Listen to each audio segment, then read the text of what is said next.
રાજકોટ 16 ફેબ્રુઆરીથી માધાપર ચોકડી પાસે સોમયજ્ઞ ચાલી રહ્યો છે। ત્યારે આ સોમયજ્ઞના નામે યુકેમાં વર્લ્ડ રેકોર્ડ પણ નોંધાયો છે।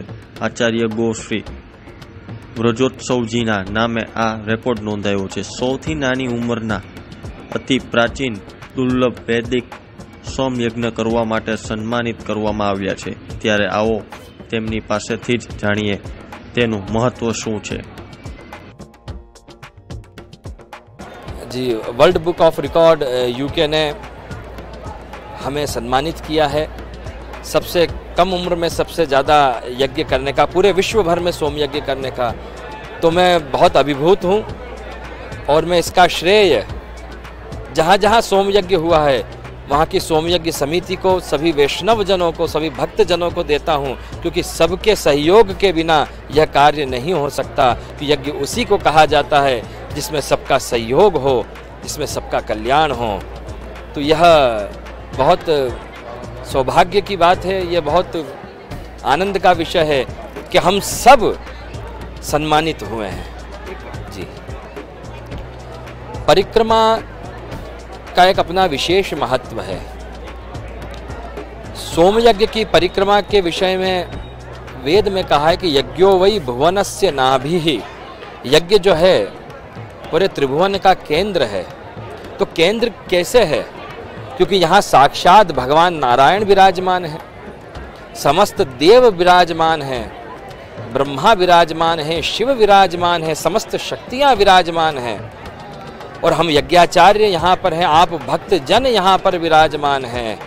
इसलिए यह यज्ञ जो है आध्यात्मिक रूप से, धार्मिक रूप से पूरे त्रिभुवन का केंद्र है।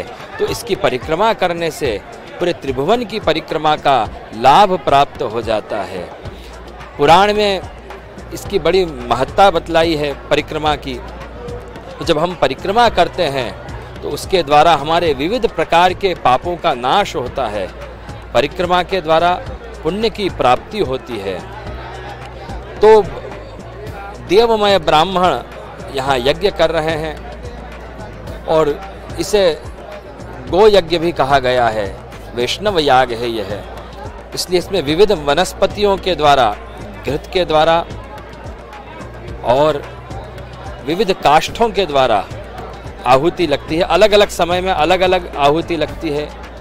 पुरोडाश की आहुति लगती है। तो उसका एक अपना वैदिक बड़ा महत्व है।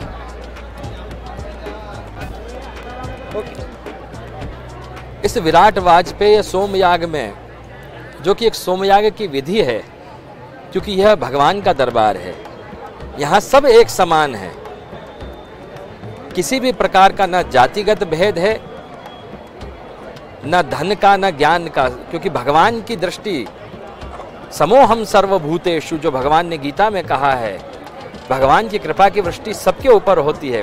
इसलिए यज्ञ में समापन पर एक बड़ी दिलचस्प और एक आश्चर्यजनक प्रक्रिया होती है। वो यह होती है कि जब यज्ञ की पूर्णाहुति होती है तो सब भक्तजन मिलकर यज्ञ को लूटते हैं।